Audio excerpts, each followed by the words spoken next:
The following program is furnished by Kirk Word Media and is responsible for its contents. On a dark desert highway. It's Sunday, it's sunny, and golf is great. It's time for the Hozel Rocket on ESPN Radio, your Sunday golf show with PGA Tour winner Joel Edwards and his caddy Brady Tinker. Now on 103.3 FM ESPN. And good Sunday morning to you. Wow. An eagle is a friend of this show, right? Yes, it is. Yes. That's really cool. Yeah. That was. Saw doesn't even know what we're talking about, but that's awesome. Yeah. The Eagles Yes, are anytime right in you our play the wheelhouse, Eagles is Saad. fine That's by all me. that means. We're older, we're wiser, we're fatter, we're slower. Good morning. It's the Hozel Rocket, and we hope your Sunday morning is off to a good start. Thank you for joining us. Every Sunday morning, we are here from 8 to 9 a.m. I'm Brady Tinker, caddying for the great Joel Edwards, 16 years on the PGA Tour, the golf whisperer in these here parts in the Dallas-Fort Worth area. If you need help with your game, it will not be a total breakdown. You will not learn how to swing the same way as everybody else all the time. He will fix your little picayunes and make golf more fun for you. This morning, yeah. I thought that was something you eat. It's not. Just stick with me. Through a bunch of golf tournaments. John Deere Classic, of which Joel played many times, going on currently. The U.S. Women's Open going on currently. I didn't play in the Women's Open. No. Good for you. And I'm not that disappointed that they didn't accept you the couple of years that you applied. The Scottish Open is going on. Some Americans over there as well, getting used to the conditions, as the British Open is getting ready to happen next week. For those on the PGA Tour. So a lot to talk about. In the second segment at 8:25, a special guest. Bill Rodgers won the Open in 1981, as well as 7 worldwide tournaments that year, and was the number 1 ranked player in the world. He will join us. Yes. Friend of Joel's. Yeah. Friend of the shows here at the Hozel Rocket. So story time will go to Bill Rodgers, 81 Open champion, and how he did it. And then we will get from crappy to happy in the final segment at 8:44. We will stick in a little bit of story time with Uncle Joel, because the John Deere Classic has some stories from Joel for him to tell, including driving tractors all over the golf course. We have an eagle living at Las Colinas Country Club, so we're going to talk about that. True story. Yeah. And then we will fix buried lies out of the bunker in from crappy to happy. Do you play them all the same way? I have most of my life, apparently. That makes me an idiot. But let's get right to what's going on right now. I think you're an idiot Classic. whether you do that or not. Right, no matter how I play out of the bunker. I think you're I'm with you.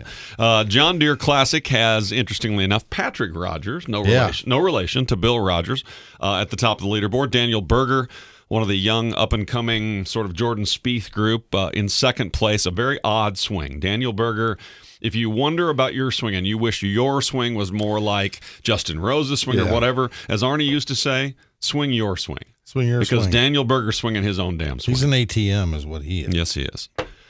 Stallings, Lindheim, Lovemark, Henry, DeChambeau, SMU and Dallas guy, NCAA champion, having a good week.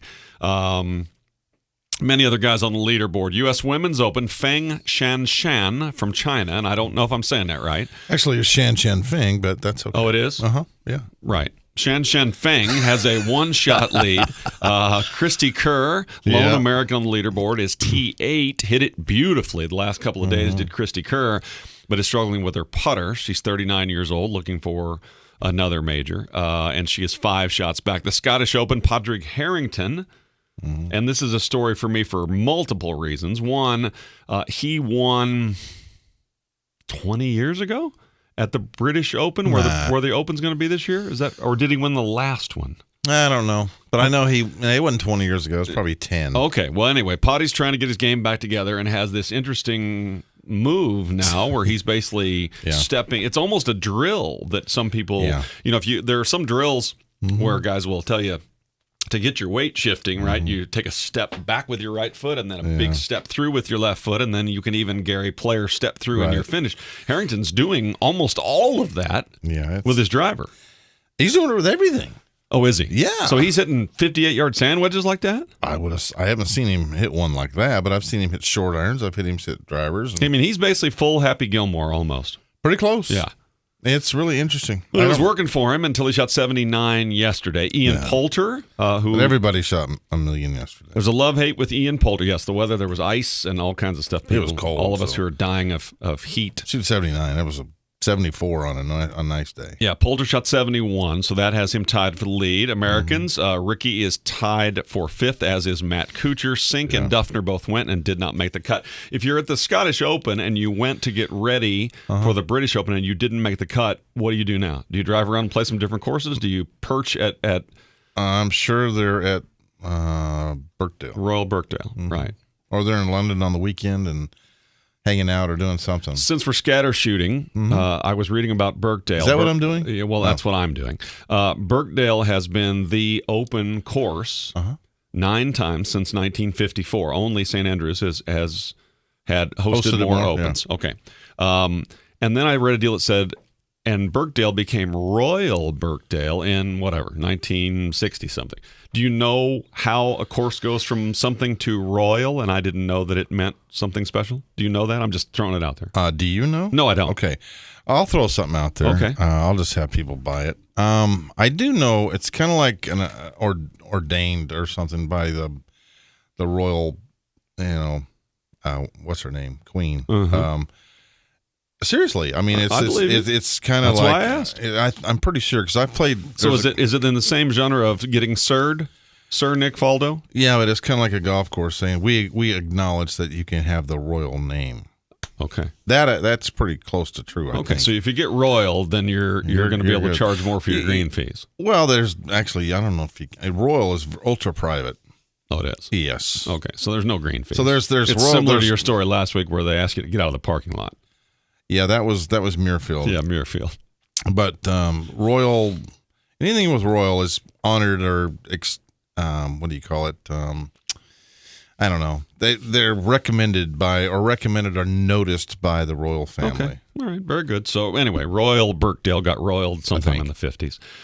The seniors are playing as well, Joel. Not to leave you older guys out.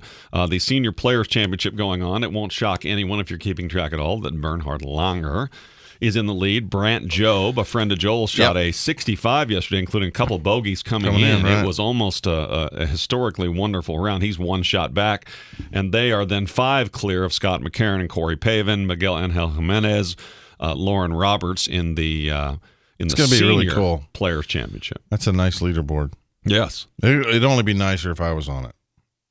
Yeah, I agree with that. But I'm here looking at you. Yeah. And you're listening to the Hozel Rocket, your Sunday morning golf show from 8 to 9 a.m. every Sunday morning right here on ESPN Radio, 103.3 on your FM dial. Joel Edwards, 16-year PGA Tour veteran, and Brady Tinker caddying for Joel. All kinds of golf tournaments this morning. A little John Deere. Go ahead. Oh, what? No, go ahead. Go ahead. No. The Century thing in Tahoe. Oh, that's right. Yeah, which our boy Romo generally does pretty well at. I haven't seen much of that. Pudge is there too. He's kind of in the middle of the pack at this point. Yeah, well. He does pretty well. He's been playing a lot of golf, so I'm surprised he's not further up leaderboard. Maybe just not making any putts. Probably not. Pudge is out there. Yep. Future Hall of Famer. Barkley's out there. Yeah. Have you seen it? He's struggling. I saw his swing. It's different. I mean, it's the same. But it actually moves now. It doesn't stop and hitch, and well, that's good. It looks like something fighting. I mean, it looks actually pretty good now. It's all one motion, so he must be doing something. As long as he's having fun, yeah, and he's always not killing people. Well, yeah, but I think when we were going through the whole stop at the bottom thing, that's what happened. He hit somebody. He wasn't having fun. I know, but he hit somebody, and that's what made him do that. Well, that makes sense. It really freaked him out, and I don't blame him. I've hit quite a few people, and it freaks you out. As you know, I told Tom Wargo I hit Tom Wargo's mom. That's right. And he was playing right ahead of you. Yeah. And Tom Wargo's arms are bigger than my legs. Yeah, you get a little Popeye thing going with the arms and forearms. He said, it's okay. Yeah. No big deal. The Hozel Rocket for you here this Sunday morning. Got a lot to do. In the next segment at 8:25, Bill Rodgers was the Open champion in 1981. Mm-hmm. He won 4 of his 6 PGA events that year. He won a lot of other tournaments worldwide. Player of the Year, as well. Player of the Year, number 1 ranked player in the world in 1981. I mean, this guy, it was no surprise when he won the Open. This guy was one of the it guys. And he led by 5 going in the final round. We'll let him tell the rest of that story, but it's coming up in story time at 8:25 here on the Hozel Rock. And then, as we mentioned, from crappy to happy, I've had a few buried lies here lately with some varying degrees of success getting out, and I always played a buried lie one way.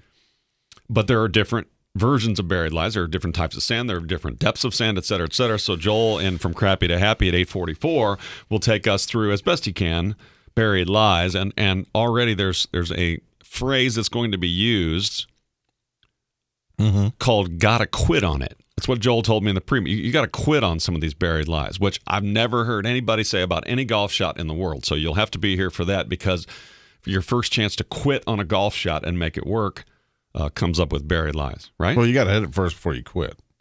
You got to hold. I mean, you can't quit before you hit it. You have to actually hit the ball and then stop your momentum of your swing, or the speed of your swing. I'll stop while I'm ahead, and it's kind of interesting. But if you quit on it, I'll stop. Yeah. The toe opens up. We'll figure it out from Crappy to Happy. Fun. I don't want to hear about the toe right now. John Deere Classic is a TPC deer run in Illinois. You played it a lot. Oh, man. When you first started playing there, was at a different course. It was at a Pete Dye course. Yes, it was a Pete Dye course. What was that called? Oak Valley or something. Okay. Oak something. Okay. And, it's actually about 2 miles up the road from where this one's at. And, wow. The local guy came in and designed that. D.A. Wybring. D.A. Wybring. Yep. And this golf course they're playing now is really good. We need to get D.A. Wybring on the show. We will. Okay. And next week, just to tease sort of out of the blue, out of nowhere, John Daly maybe. Planning to be, we're working on it. John, if you know John Daly, it's always maybe. But John, Best Intentions does like both Joel and I pretty well. So we'll get John Daly. We're planning on having him next week and having him really get us ready for the Open / British Open. And how about saying that? Does everyone in your world understand that the Open is the British Open? Because I think Americans, you say the Open, Americans, we first think about, well, we're Americans. Our Open. The U.S. Open. Is there a distinction there, or a? Does anyone really care? Sure. I'll tell you something. This is the way I describe it. If it's pre-June, it's our Open. We're going to qualify for the Open. Oh, good. So where are you qualifying now? In Rockville, Maryland, where are you qualifying? No. I'm going to qualify up here, and we're going to play the Memorial, and then we're going to go to qualify the next due. Well, if it's after June, we're going to play the Open. You're going over? So, I mean, it just depends. But all right, but we don't live in your world, so I just wanted to make sure that I would think that most people say the Open. I'm thinking they're thinking the U.S. Open. Me too. That's just what I think. Me too. Now, if you're in Europe, the Open is our Open doesn't exist. Is that right? Yeah. Yeah. Okay. You're the Open champion. You're the nice, champion golfer of the year. We say you're the best golfer in the world here when we won the U.S. Open. I mean, That's exactly right. Yeah, and it is true. But any particular week, a professional wins on the PGA Tour or Europe or something like that. How do Americans, golfers, they're the best in the get world. treated at the Open? Very, very well. Great respect, and Absolutely. glad you're here. And everybody's great. Have some brown stuff and some warm beer and enjoy. Yeah, they're absolutely. They know golf. Believe me, the Europeans and stuff, they know golf. It's not that they play more than we do, but they know. You can hit a 7-iron 40 feet on a perfect day. They're not going to clap from the middle of the fairway. Because they know you should have done better. Yeah. So, but if you hit a buried lie with you standing on your head and doing it one-handed, whatever, and you Don't get it on the toe green down too much. Yeah, and you get it on the green 2 feet, they're going to go crazy. They know the game. I'm not saying we don't. No. You don't. I'm just saying that qualify. That's fine. I'm just saying that it's come. We sometimes, Americans are not that sensitive. No, sometimes here or other places. Well, not anyway. You'll hit a sand wedge 30 feet. Yeah. No, that's not a good shot. Okay, because that's the Jethro crowd. We got plenty of that here. Yeah, but that's okay. I mean, I'm glad they're there. Yeah, they help you make more money. Absolutely. More people there are. You're listening to the Hozel Rocket, your Sunday morning golf show. Every Sunday morning, Joel and I are here. Every Sunday morning is a beautiful day, and we hope that you are planning or having a little breakfast or in your car on your way to play golf this morning. Going to be a beautiful day. 92 is the high. Real feel will be about 100 because there's still quite a bit of humidity in the air. But every day is a good golf day, and if you can get past the humidity, hydrate properly. There's not going to be much wind today, so it should be a scoring day if you can keep it together. John Deere Classic, U.S. Women's Open, the Scottish Open, the Senior Players Championship. It is a busy, busy golf weekend. So if you're staying indoors, you got honeydews, you played yesterday, you don't get to play, venture to the television as much as you can because there's golf everywhere, and we are thrilled that you're listening to us.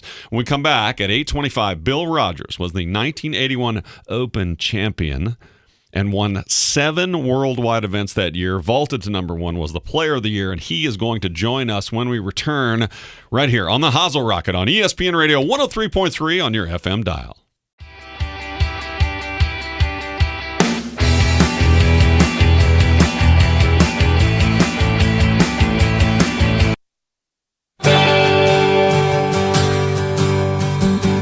It's the Hozel Rocket on ESPN Radio with PGA Tour winner Joel Edwards and his caddy Brady Tinker on 103.3 FM ESPN. Good Sunday morning and welcome back to your Sunday morning golf show, the Hozel Rocket. Brady Tinker caddying for 16-year PGA Tour veteran Bill Rodgers. Waiting, or Joel Edwards, excuse me. That's all right. We get mixed up a lot. Waiting on really do. Bill Rodgers. Why? Well, because you said when you guys were both younger that you looked kind of alike. No, he looks like me. Everybody said I look like him, but I think he looks like me. Yeah. Because sure my name for the officials on the tour was Little Buck. Little Buck. And I'm a foot taller than Bill, but he was Buck and I was Little Buck. Okay. I believe you. His nickname on the tour also was the Panther. We'll get that story as well. Waiting for Bill to call us. And while we wait, a little background from me and from Joel on who Bill Rodgers is, the guy you're going to be listening to if you're not in our age bracket and don't remember the 70s and the 80s and Bill Rodgers' really good run to number 1. In 1981, he won 4 of his 6 PGA events. He won the Open. Yep. And he won 3 other tournaments. So 7 total tournaments, vaulted to number 1. Was the best player in the world, and nobody was surprised that he was winning, and finished second in the U.S. Open next year. Before winning the British Open too, and then second again the next year. And then Tom all of a Watson. sudden, for whatever reason, golf wasn't fun for him. He all of a sudden missed his family. See you later. Yeah, he hated being on airplanes and being in hotels and not being around his family. Had a couple of kids in a 2 or 3 year period, and all of a sudden just wanted to be home. And from the best player in the world in 1981, certainly one of them in 82 and 83, by late 87, he didn't want to play anymore. Have you seen that type of thing, or have you seen people through the years that you thought this guy, not necessarily with his game, but with where his head's at, isn't going to make it? No. Well, you don't know. Because it's not fair to. I don't mean to say he didn't make it. He made it. Oh, he was the best player in the world. He made it. He went to the top of the peak and planted his damn flag. Right. So I'm not insinuating that, but he wasn't very happy apparently. Golf's hard. And winning's hard. Winning's very hard. I think some. The road gets old. It's old. You're looking at a hotel. You're looking at restaurants. You want some familiarity. You just want. I understand that. Believe me, especially as I become older. I want to feel that. I want to feel home. Well, I read quotes from him that he said in like 80, 85, 86. He said, I would be walking down a fairway, sort of unaware of even where I stood in the tournament, thinking to myself, I'd rather be selling cars or flipping burgers than hitting this next shot. That was a quote from him. Mm-hmm. I can honestly say I've done that, but not selling burgers or flipping burgers. You don't eat meat? Oh, I love meat, but I'm just saying, I selling cars I've thought about because Frank Parr and I were such good buddies. There you go. So I figured I'd get one, and then I don't know, flipping burgers. What's the matter with flipping burgers? There's not a dead gum. You don't like the grease? No, because see, the You're thing afraid is, to eat too much of the product. The thing is, and we'll ask Bill this too. Flipping burgers has a reflection on your hand flipping in the golf swing, and I don't want nothing to do with it. Literally, that's what you were thinking? I'm not flipping burgers because it might mess up my golf swing? Yeah, I think so. Listen, I play golf with you at least once a week. Uh-huh. It looks the damn same every time. It's not even any fun to watch. A 4-yard draw somewhere around the flag, and you either make or don't make the putt. Yeah. I can't imagine working at Wendy's or McDonald's or some unique burger place is going to mess up your golf swing. Oh, I'm being facetious. I'm being. Look that up. How do you spell it? FACETIOUS. Don't ask me to spell somebody something. check. I'm good at it. There's two people behind the glass just shaking their head. They don't think that's right. That's right. I know it is. Really? Yeah. Why do you know that? Because I can spell anything. Were you a good student? I can't Yes. spell facetious. That's Were you a good student? Yes. Oh, you were. No, but I can spell. Okay. I'm a walking spell check. Joel, now we know this. 16 years on the PGA Tour, Joel can hit a golf ball. Jake just said I got it right. He got it right. Unbelievable. Can hit a golf ball and can spell. I can spell. So when you tune into us on Sunday mornings, if you want to know about the golf swing, call 877-787-1033. And if you want to spell golf If you want to swing, I can spell help something, you can hit spell check if you want, or you can call in again and talk to Joel you. Edwards. Ask me if that's right. Joel at the Hozel Rocket. Ask me if that's spelled right. It's amazing. I can't believe you Idiot. got that right. A T. There's a T in facetious. We'd have been here all day for me to put a T in facetious. Goodness gracious. How hard is that? It's hard. Waiting on Bill Rodgers. Anything with shush is probably with a T. All right. Waiting on Bill Rodgers, the 81 Open champion and 7-time worldwide winner. Bill went to University of Houston. Yeah. Played golf with Crenshaw. That was it. Crenshaw was at Texas, though. Yeah. Oh, no. Okay. So he played golf with Litsky. Leaky, yeah. Right. Yes. Litsky, and they were John, roommates. I think John Mahaffey maybe a little bit, maybe. I'm not sure. Okay. Mahaffey might have been left. Ed Fiore, I think, played on that team. If you look Ed Fiore at went to old Houston, video of Bill Rodgers winning the Open with the very dry look, hair parted and pulled to the side, it was very Crenshaw. Yeah. They looked alike. Maybe that was just the 70s and the early 80s haircut. Not sure. I think they had hair. Lots of hair. They still do, too. Yeah. They look Don't good. be mad at them. I'm not mad at him. Bruce Litsky, friend of yours and very close friend of Bill Rodgers and Ben Crenshaw, recently revealed he has a brain tumor. Mm-hmm. And he had a golf ball size, oddly enough, tumor cut out of his head, and he is functioning and doing okay. I don't think the prognosis is great. But Bruce Litsky was, I remember watching a clinic that Bruce Litsky gave. Mm-hmm. And he said, I hear people say all the time, I got this slice. Every time I hit a drive, I hit a slice. And he's like, that's not the bad news. If every time you swing the golf club, the same thing happens over and over again, aim a little left and go down there and figure out how to make a par. That's what he did. He made a lot He of hit money. a lot of little beautiful fades, didn't he? Yeah, I've got a funny story about that, too. Well, go ahead. I was playing with Leaky one time in the Hawaiian Open. I was a rookie.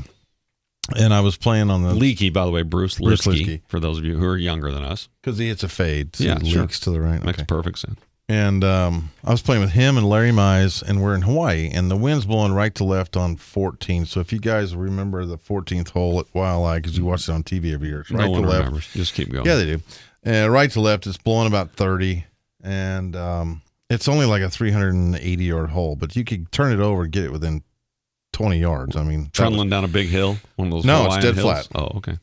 And so I get up there and hit a driver. I'm a rookie, so I'm cool. I get up there and hit a driver and a little rope hook down there, and I got about 30, 40 yards from the green. Perfect.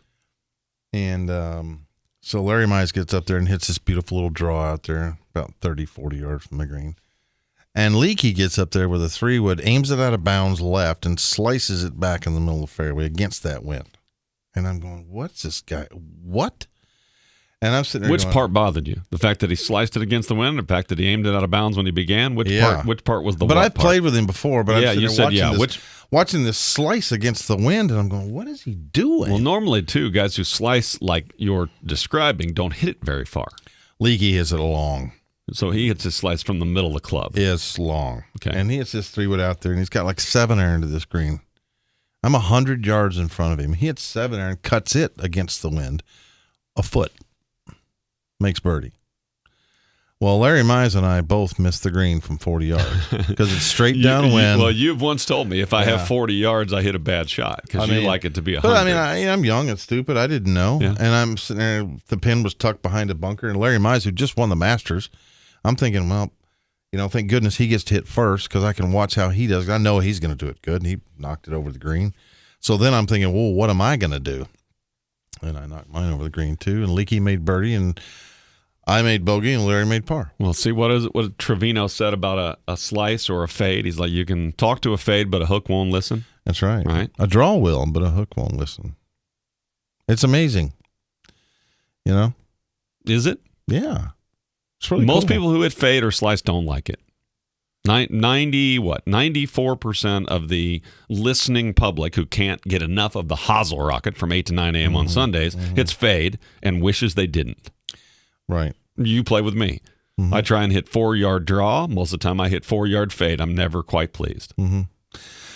Well, so shut up and hit your fade? no. I mean, well, yeah, pretty much. If you got, I call it an educated ball. You guys have been around me, and I listen to some guy that play a guy and hits a big slice.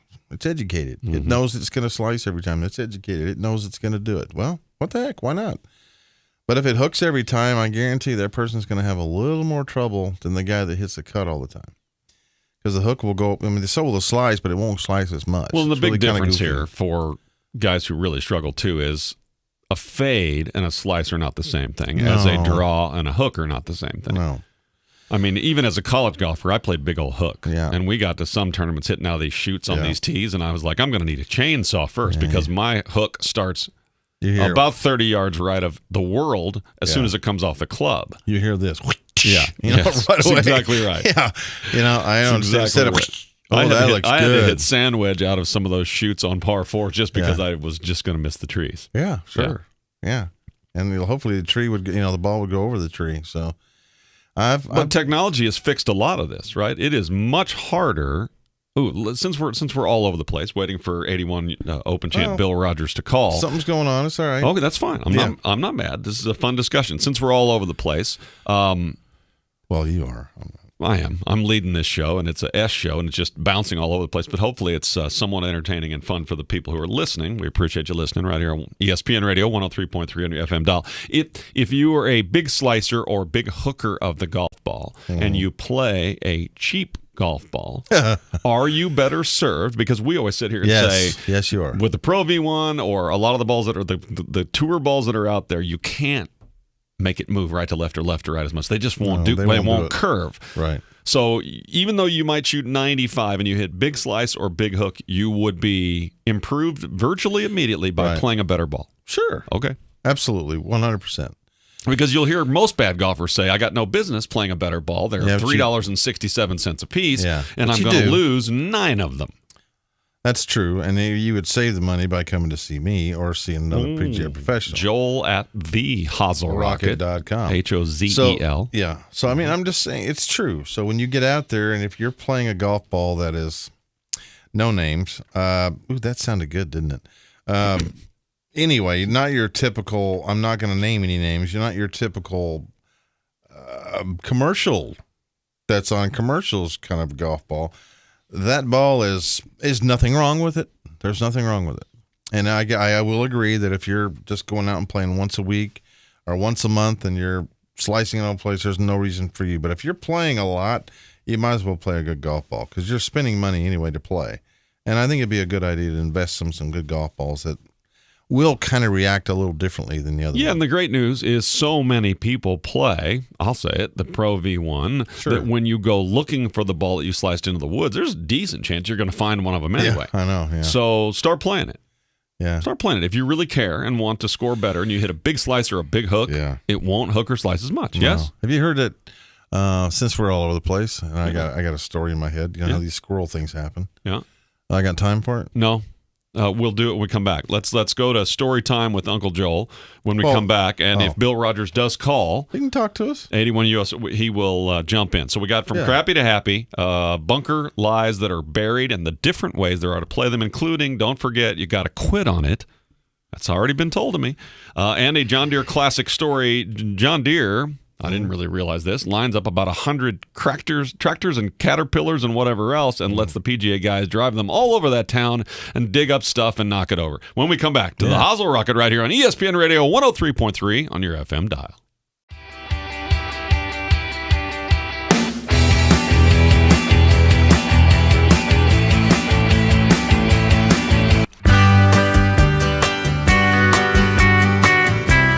listening to the Hozel Rocket on ESPN Radio, where we make the crappy part of your golf game the happy part on 103.3 FM ESPN. And welcome back, golf fans and golfers and bad golfers and good golfers. You're listening to the Hozel Rocket right here on ESPN Radio, 103.3 on your FM dial. A wonderful Sunday morning here in the Dallas-Fort Worth area. Going to be a little hot, some humidity in the air. Going to feel like 100 out there, so make sure you hydrate.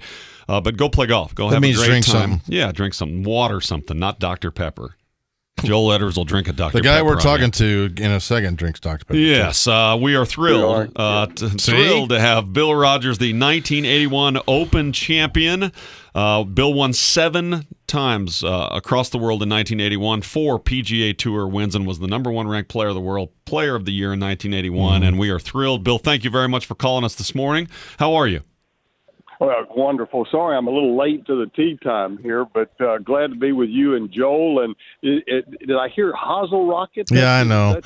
I love. Yeah. I love that. Yeah, it's a Z too, so we can't have a copyright infringement on Hozel. Somebody. Oh gosh. Yeah, I know. So it's a tongue-in-cheek kind of a show, as you figured out by now. Especially with me, you'd know that. So.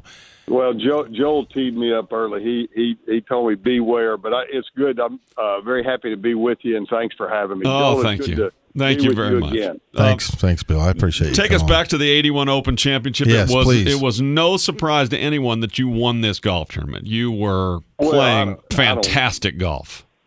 Yeah, it had a good few months leading up to it. I'd finished second to David Graham at the U.S. Open a month earlier at Marion. And, any golfer kind of wants to catch light in a bottle and have a lot of confidence, momentum. And I carried it over and played well.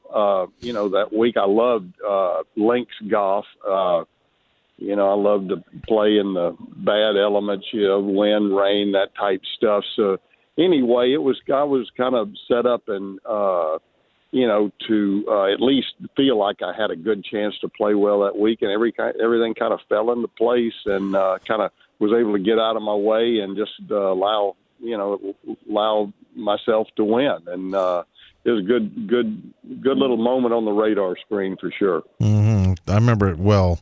Do you think playing and growing up in Texas helped you a lot there, Bill?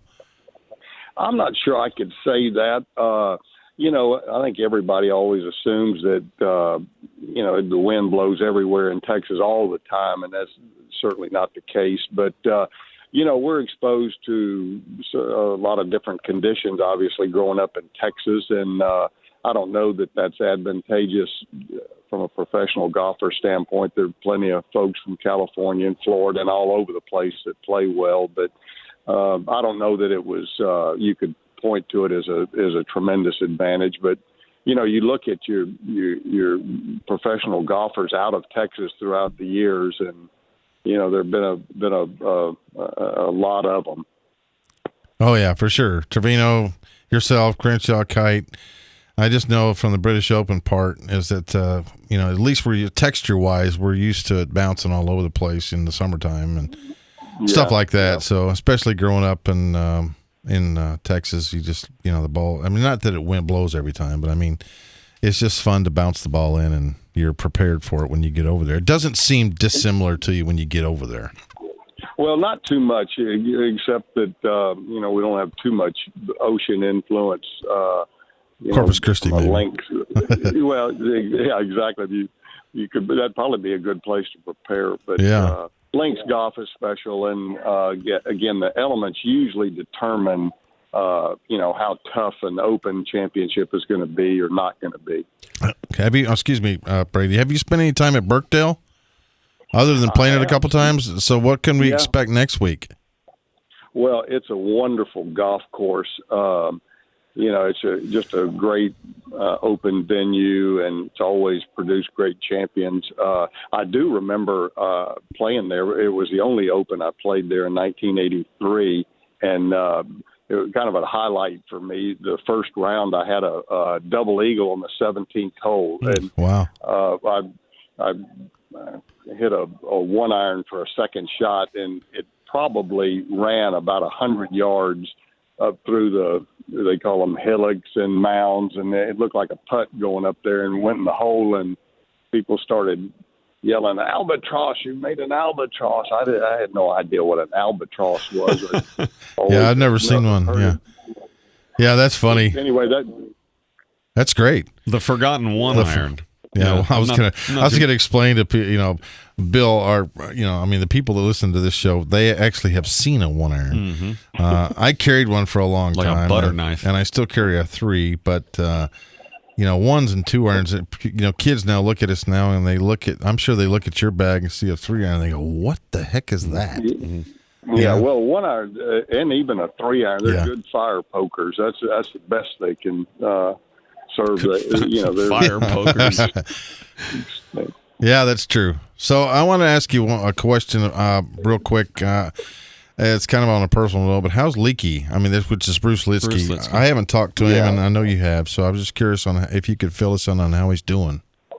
I will. He's doing well. I tell you, every time I talk to him, which is pretty often, I talk to him 2 or 3 times a week, and he's just doing great. He, went through his brain surgery very well, and then the follow-up regimen of chemo radiation, he just handled that great. He's now in a month off from all of that, and they do an evaluation in a week or so, and to see what the next course of action is. But he and his wife and just all concerned have embraced this, and he's just walked through it beautifully to this point. Just has a strong faith, and that's been a pillar in his embracing this challenge, and he's just doing great. I'm encouraged every time I talk to him. I mean, it's like nothing's ever happened. So typical Leaky. Yeah, it really is, and he just keeps plodding along, and he's content. He's always been a man content in his own skin, and he doesn't. He just understood the challenge, and they embraced it, and he's underway, and we're just praying for the best. Absolutely. Bill, speaking of content, how are you? How's your life? How are you enjoying your life? Are you playing much golf? Well, thanks for asking. Not a whole lot, really. I play when I want to play, which is I think the best it can be, and I'm a grandfather of 2, and that's just the sweetest thing a person could experience. I had a daughter get married a couple months ago, and we're in a good season of life. And I would tell you, not that we don't have the same challenges most folks, but we're plodding along, doing well, and it's good. It's a good time of life. You still coaching the kids? I'm not. Okay. I've been away from there about 3 years, and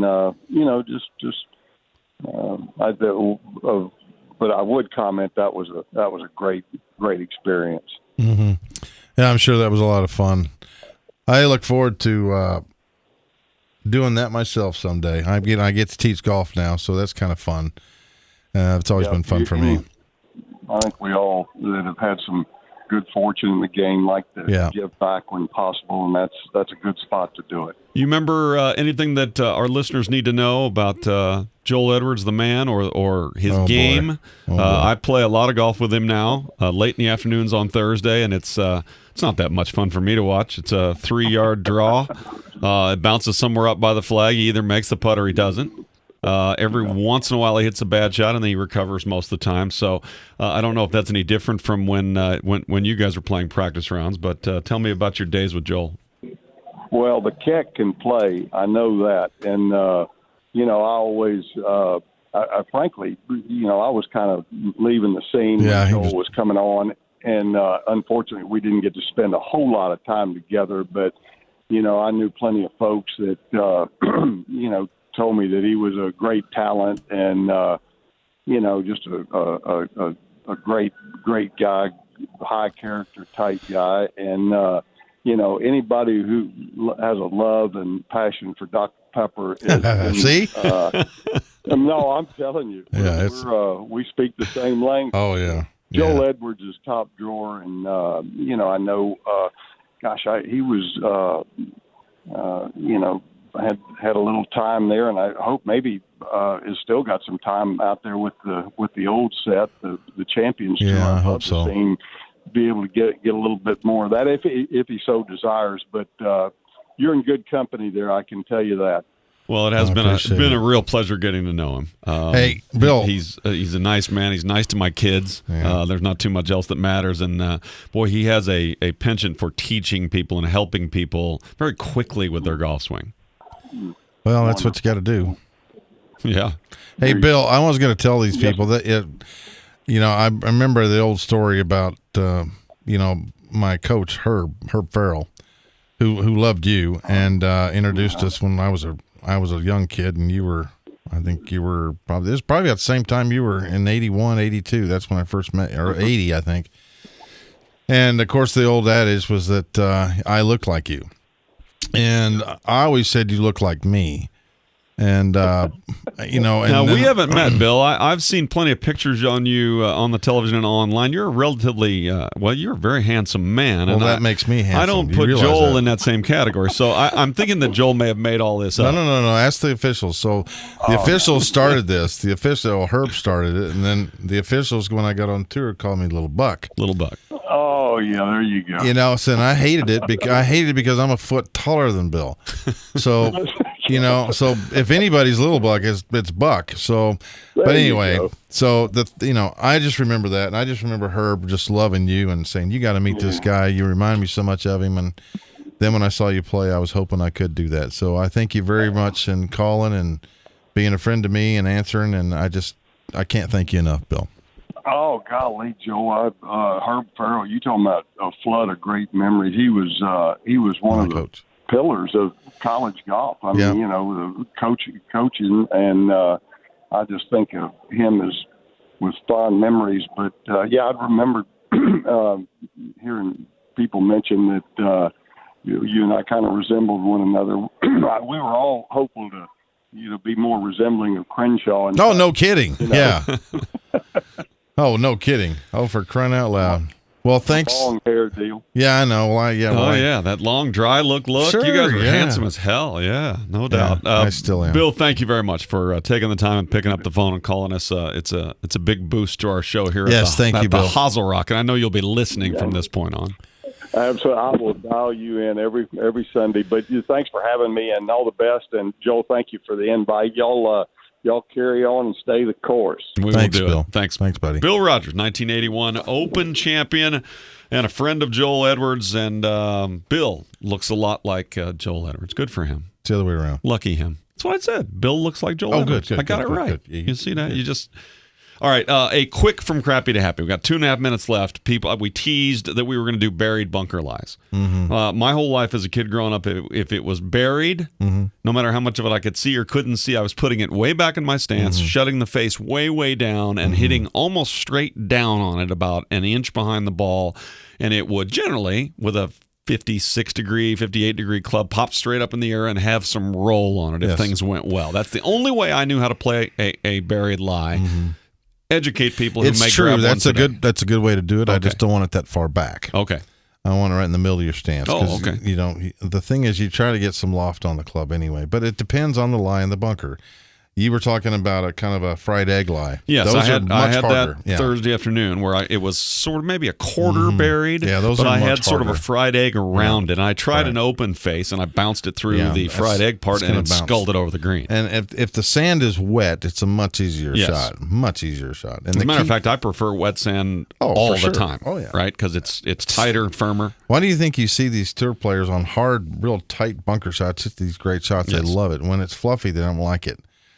And because they can spin it, and you can spin it off the fluffy stuff too, but I call it sugar sand. It's just, I prefer it wet or packed because first of all, you don't get very many buried lies, and if you're on a course with a lot of buried lies, there's probably a lot of sand in the bunkers, right? And which is just harder for everyone. It's right? harder Even for you everyone. guys. It's harder to maintain. It's just hard. It's a mistake. It's not supposed to be there. All right, so what do they do? Oh, I forgot. First of all, squirrel. Buried lies, and let's say buried lie with a lot of sand. Let's try that one. A lot of sand. You're going to have to do exactly what you said. The ball's going to. You never do this with an open face. You always do this with a slightly shut face. You let the toe go into the ground. So not first. square. No, literally shut. All right. So you're hitting it an inch or two behind the ball, but you're hitting it the toe into the ground first, because when that toe goes into the ground, it's going to act like a hoe. That sounded funny. Anyway, it's going to end like, the hoe. Picture a hoe, a tool. Mm-hmm. And it's going to dig and it's going to open. Sorry. It's going to open and pull the ball out. Okay. But you do not finish like a full swing. You finish maybe at your knees or maybe that was just a the little tease. pass. You got to quit on it. You got to quit on it. I made the reference to that. You got to explain that. Well, when you take a swing, you don't follow through maybe past your left knee at the most. Okay. So the onus is on pace coming into the ball. You want all your maximum speed right at the ball, and then it's basically stopping because it's an explosion shot. You're trying to create the sand to get the ball out. The club is really going to dig into the sand. The sand's going to push the ball out, which is there is no time when you have a buried or semi-buried bunker shot where you play it with an open face like a normal bunker shot. On a buried shot? Yes. Never. Which was part of my problem the other day. Unless it's straight uphill and it's a short pin. If it's straight uphill and a short pin and it's buried, maybe a little, but it's not going to be wide open unless you're really, really, really strong. But if it's on an uphill, no, you don't want that thing. For the most part, it's going to open anyway. Turn it closed, turn the toe down, let the toe dig it out like a hoe. Like a hoe. Bill Rodgers was a great part of this show. 81 Open champion. Joel Edwards, our guy, 16-year PGA Tour veteran, and we appreciate you listening to the Hozel Rocket every Sunday morning right here. We'll be back next week from 8 to 9 a.m. John Daly, the scheduled guest. John's a big maybe, but also a friend of the show. The Hozel Rocket, appreciate you very much. We'll be back here 8 to 9 a.m. next Sunday morning right here on ESPN Radio 103.3 on your FM dial. The preceding program was furnished by Kirk Word Media and is responsible for its contents.